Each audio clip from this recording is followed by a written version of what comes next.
Hoje irei falar sobre a chamada de procedimento remoto, ou RPC, que consiste em chamar uma função, um método, um procedimento que esteja rodando em um outro aplicativo.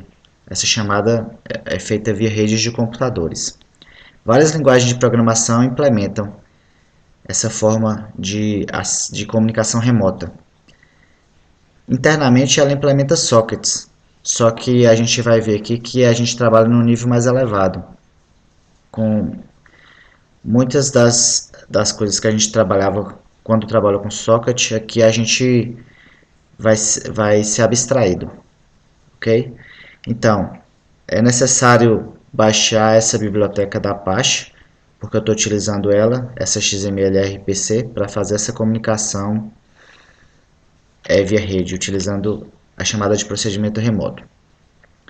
Os procedimentos que eu vou chamar, os métodos serão esses. São métodos simples, de uma calculadora básica, mas poderiam ser métodos complexos que fariam algum processamento aqui de imagem, por exemplo. Dou exemplo de processamento de imagem porque são normalmente operações que demoram um certo tempo e exigem um poder computacional. Então, se a gente pode chamar um método simples, a gente pode também chamar um método complexo. O que a gente vai ter que fazer é, de um aplicativo cliente, fornecer os parâmetros necessários para que esse método execute. Depois, eu obter o resultado da execução deste método e fazer alguma coisa com esse resultado. Então, o servidor, eu vou ter que baixar, tanto para o cliente quanto para o servidor. Para usar essa abordagem, eu vou ter que baixar essa biblioteca aqui da Apache, a XML-RPC. Ela vai vir com um conjunto de arquivos .jar. Para o servidor eu vou utilizar alguns, para o cliente eu vou utilizar outros. Na compilação eu vou precisar somente de dois desses arquivos, ou duas dessas bibliotecas, que é a server e a common. Então eu vou ter que setar aqui no ClassPath, porque eu não estou utilizando nenhuma IDE, estou utilizando o Notepad++, então é necessário, para compilar na mão, eu setar as bibliotecas que são usadas no programa no ClassPath. O ponto aqui é para ele pegar o que já tinha no ClassPath, ele não perder. E na hora de eu executar eu vou chamar mais bibliotecas, porque tem coisas que são feitas na hora de executar que não são chamadas na hora da compilação. Por exemplo, o encapsulamento e desencapsulamento das mensagens enviadas via rede. Então vamos ao código. Então, esse servidor RPC ele é um servidor baseado na web. Então, ele vai utilizar o protocolo HTTP no nível elevado. No nível mais baixo a gente sabe que o HTTP utiliza TCP. Então internamente ele vai utilizar socket TCP, ou seja, orientado à conexão. Então com essa primeira linha de código aqui, eu crio um servidor web rodando na porta 8185 que vai se registrar no sistema operacional nela, né? Nessas primeiras duas linhas eu faço isso. Depois eu crio aqui um mapping, que é um mapeamento de nome para objeto. Então, o que eu estou fazendo? Aquela minha calculadora, eu vou ter que compilar ela e depois eu vou associar os objetos dela ao nome calc. Então, para o cliente, ele nem sabe que existe essa classe calculadora, ele vai chamar pelo apelido calc e dessa forma ele vai conseguir acessar os procedimentos ou métodos aqui dessa calculadora. Uma vez que eu fiz esse mapeamento, eu seto ele, né, no meu servidor e inicio meu servidor web. Certo? Com este mapeamento, eu poderia ter outros mapeamentos também. Calculadora científica, qualquer coisa. Então essa aqui é o servidor. Então para que eu rode esse programa, eu criei um main aqui, onde eu só faço downhill. Eu não instancio esse objeto, não atribuo nenhuma variável, porque eu não uso ela para mais nada. Eu simplesmente preciso que execute essas linhas de código. Inclusive poderia ter colocado dentro de um main também. Mas dividimos dessa forma no construtor para ficar mais bem mais claro, né? Ok, então para compilar, como eu já expliquei, javac, essas bibliotecas, lembrando que o nome da classe tem que ser o mesmo nome do arquivo, a classe tem que ser pública e na hora da compilação tem que passar o nome .java. Na hora de rodar a Java, no ClassPath aqui o restante das bibliotecas, a única biblioteca que eu não vou utilizar aqui é a client.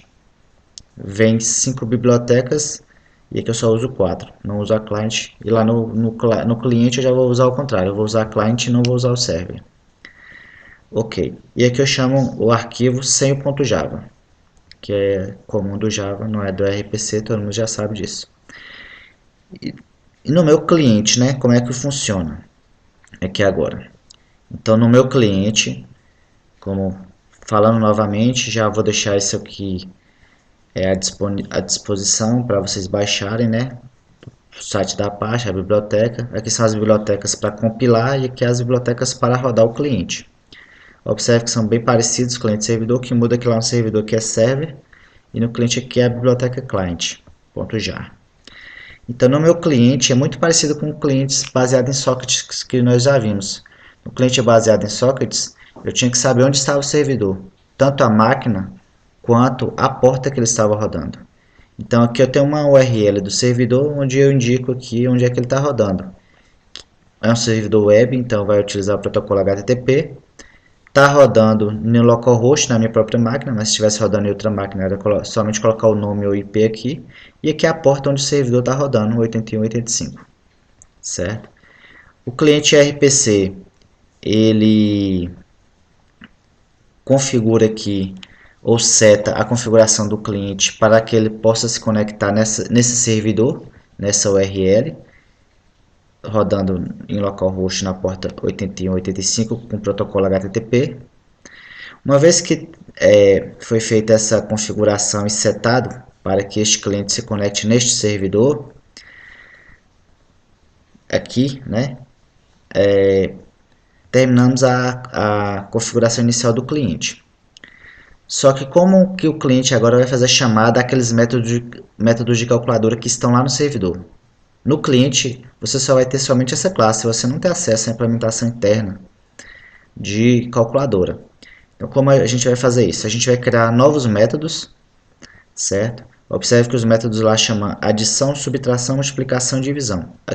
Aqui no cliente poderia ser os mesmos nomes, mas eu quis usar nomes diferentes para a gente ver que não precisa ser exatamente o mesmo nome. Lá é adição, então aqui eu estou usando somar. Lá é subtração, estou usando subtrair, multiplicação estou usando multiplicar, e divisão estou usando dividir. Então, esse meu cliente que eu criei, esse meu cliente aqui, que é um cliente RPC, internamente ele já tem implementado, esse cara aqui, internamente ele já tem implementado o método execute, que esse execute permite que eu passe dados para ser executados remotamente. Ele precisa de dois parâmetros. Um parâmetro é um parâmetro string, indicando qual o procedimento ou método que eu quero chamar. Então a classe calc, o procedimento é a adição, que está implementado no servidor, e um array de objetos, indicando os parâmetros de entrada que o método recebe. No caso, nossos métodos lá todos recebem int e somente divisão que retorna um double. Aqui poderia ser objeto também, não teria problema. Se fosse objeto seria até mais simples. Porque por ser int, eu tenho que transformar isso no objeto. Então eu tenho que dar um new integer aqui.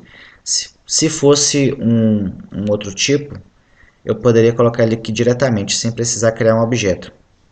Então como tudo é object em Java, então o inteiro também é object, então eu posso, em uma array de objects, que é esse caso de parâmetros, eu posso colocar elementos de qualquer tipo, porque tudo é object mesmo. Então, parâmetros é uma array de objects que eu estou passando aqui para o método execute. O nome do procedimento que eu quero chamar e o parâmetro, que é uma array de objetos que ele vai utilizar como parâmetros para esse método adição, no caso. Para adição, para o método subtração. Então, esse execute não foi eu que criei, ele já é implementado dentro do RPC, cliente. Então, criei um para cada, né? Aí você pode falar, poxa, mas a implementação aqui no cliente ficou mais complexa do que a do servidor. Mas independente de como fosse a implementação do servidor, a do cliente seria essa. A do servidor poderia ser um método gigante. E aí o cliente não mudaria nada. Certo? E aqui agora é somente o uso, né? Então, eu vou chamar o somar, que é o método que eu implementei aqui. Observe que a chamada é como se fosse local, mas essa chamada vai acontecer, vai ser realizada no servidor. Então eu criei um objeto do tipo dessa classe, criei com o nome x, eu instanciei porque eu vou precisar dele, instanciei assim, atribuir a uma variável, né?